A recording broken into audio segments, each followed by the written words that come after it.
It's your boy Reggie, man, and what's good with y'all?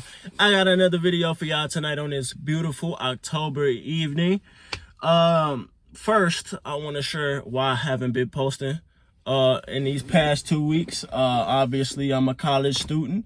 Midterms is coming up. I want to get the course material down so I can study it and pass, so I can get out of here in these 2 months. Yeah, man. But I definitely still am going to be giving y'all videos. I'll be more frequent when the time warrants it, but we gotta put we got priorities, man. We gotta take care of them first. But let's get into it. We are already into the NBA preseason, and I'm excited because we are 15 days away from the regular NBA season.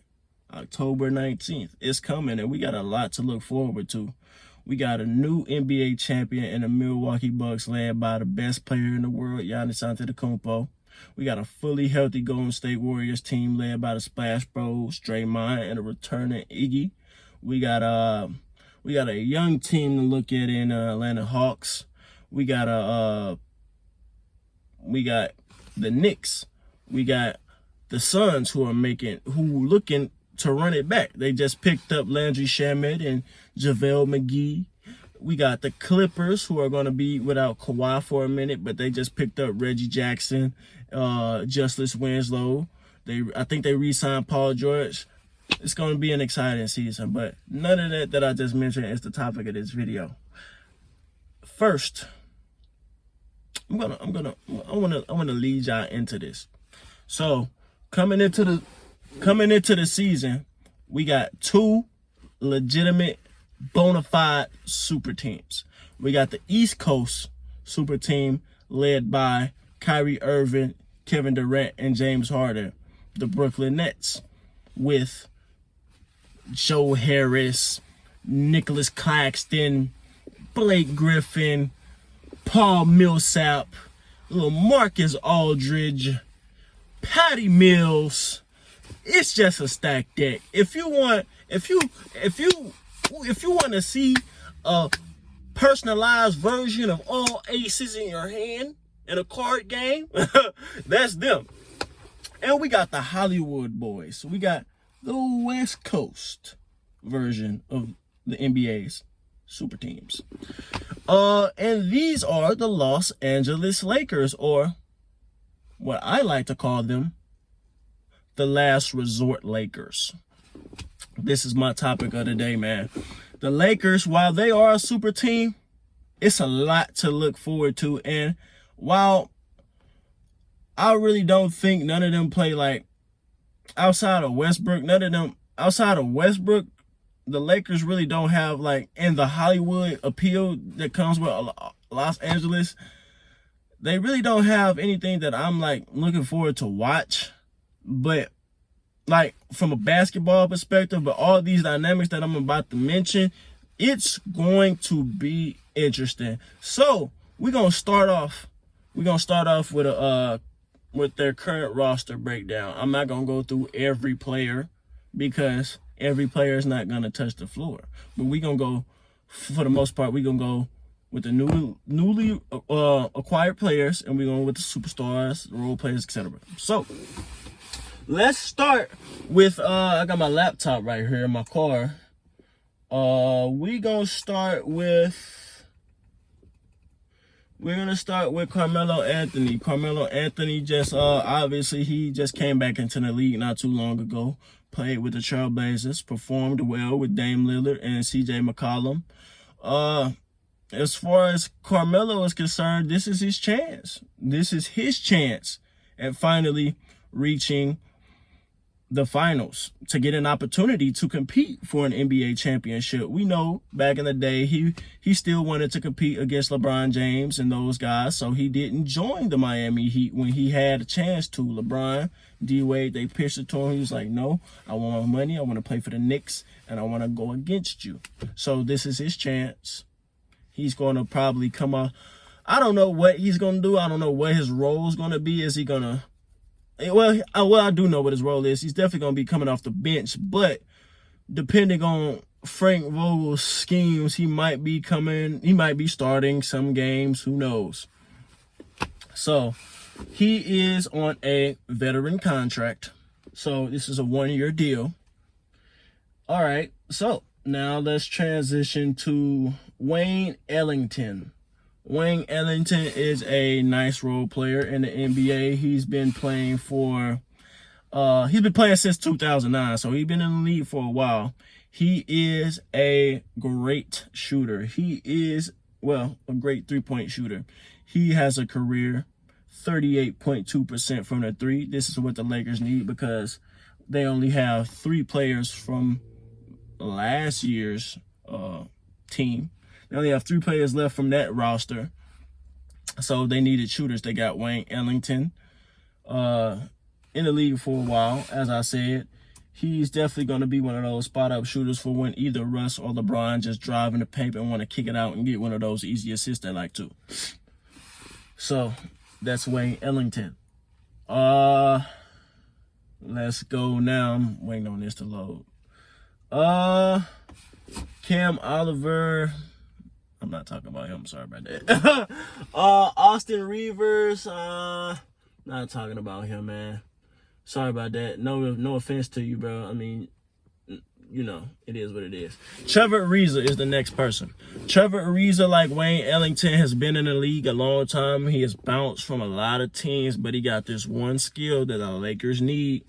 They needed shooting. They needed spot-up shooting, and they needed a little bit of more defense, which can't hurt. And that's what this veteran role player Trevor Ariza brings to the Lakers. That is something to look forward to for you Lakers fans. Kendrick Nunn.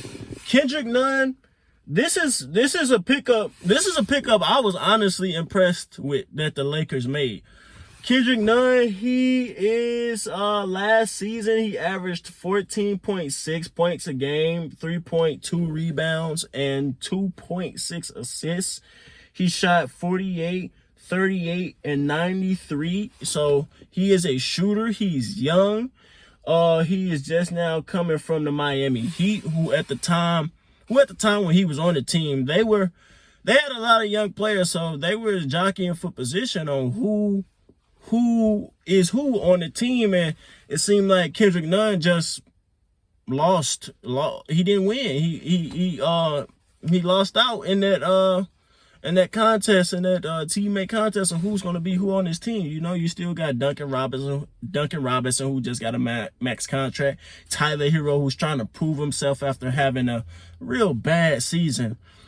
They just picked up a lot of new pieces, so it's understandable why Kendrick Nunn is on this team, you know, and it's understandable from his side, and it's understandable in the perspective of why the Lakers want him. So Kendrick Nunn should provide some shooting and some instant offense for him, and he's young. Another guy who kind of similarly has similar story to Nunn is Malik Monk. Now, Monk, who was previously on the Charlotte Hornets, he has had a gradual increase in his stats. You know, he went from 6.7 his rookie year to now 11.7 in his fourth year, which is 4 points. He's going up a point a season, which is an improvement, of course. He's improved in his passing. He just had his career high in He just had his career high in 3-point shooting, which was 40%. 40%. He just had his career high in shooting. But one thing that I am seeing, just looking at basketball, looking at these stats right now, he ain't that efficient from the field. He's efficient from 3, but he is 43%. He's a 43% shooter from the field. But I don't think he really, take that back. I don't really think he's going to be getting that too many, ISO looks to be shooting a clip that low. They definitely going to use him for what he's good for. So that's another pickup, another young pickup for them. Next we go to Taylor Horton-Tucker. That is one of the few players that I mentioned before that are still on the team from last year. Taylor Horton-Tucker last year, man, he showed a lot of promise. He can get his own baskets. He averaged over a steal a game, so he could play some defense at that guard position, that shooting guard position. Let's look at his three-point shooting, because that's what they needed. The Lakers desperately, after they picked up Russ, they were desperate for some three-point shooting, and it looks like he is not that good. Last year he shot 28% from three. So I think the Lakers and Frank Vogel are, like I said, they're gonna use the people for what they're good for. He's gonna bring some instant offense when he get on the court, and he's gonna defend the guards very well. So Taylor Horton-Tucker, that's him. Rajon Rondo. He had a little stint in LA, but LA Clippers last season, it just didn't work out, man. It just didn't work out. I'm not going to say it was Paul George's fault or Kawhi Leonard's fault or Ty Lue's fault. It was just a personnel thing. I mean, Rondo, it just didn't work out. I mean, it just didn't. That's all I can say on that. Rondo, he was a crucial piece to that championship team in 2020 in the bubble. He was a crucial piece. Playoff Rondo is real. Rondo can temper some of LeBron's hijinks in his system of basketball when he's playing point forward.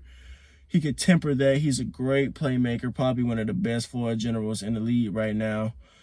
He's played with Anthony Davis for a minute now. He's played with him on the Lakers and the Pelicans, so he knows how to get those lobs to AD. He knows how to get those lobs to all the other big men on the team.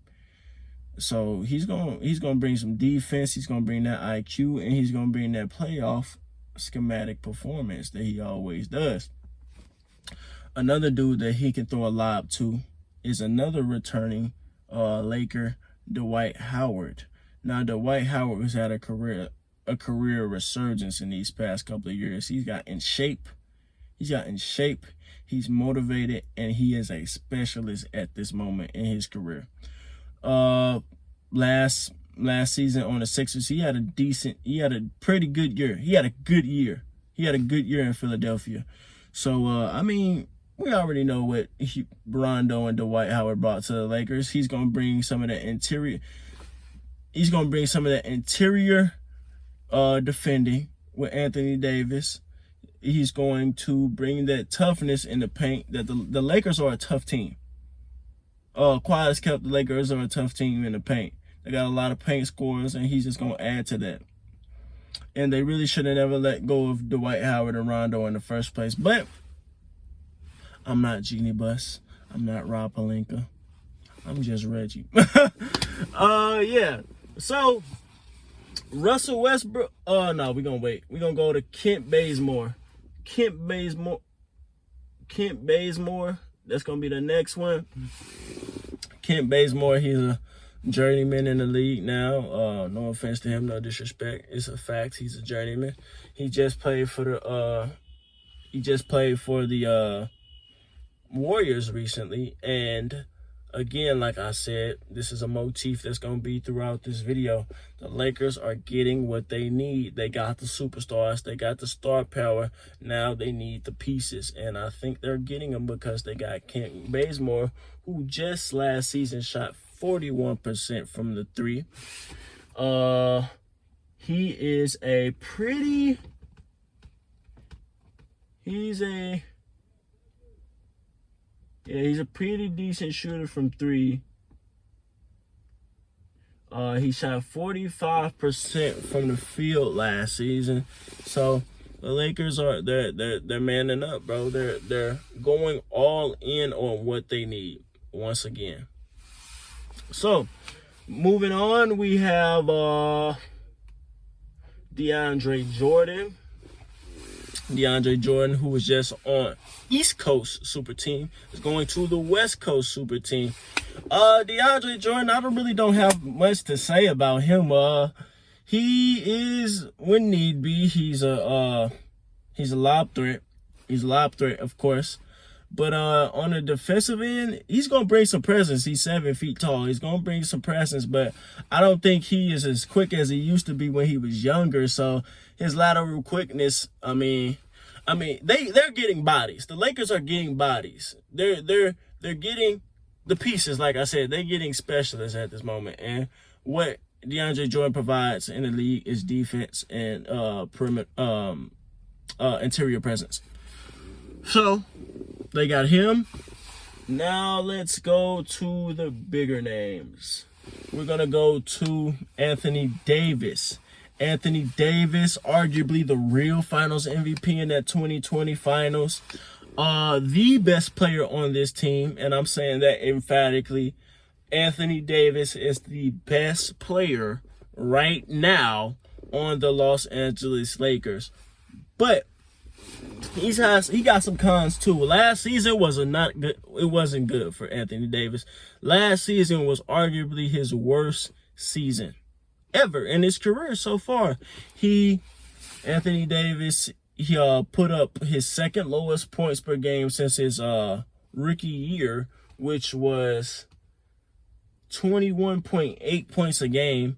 He put a career low in rebounds, which was below double digits. It was a 9. He put up career lows. He put up career lows in points, 21.8, like I said.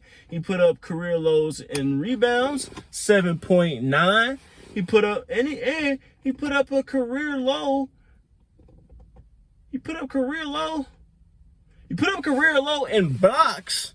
He's averaged over 2 blocks like the past 5+ years. He's averaged 1.6 blocks, and he put up a career low in field goal percentage, which was just 49%. And for a power forward of his skill level and size, 49% is not good. That's not good. So we got a lot to look for, and not to mention his injury history.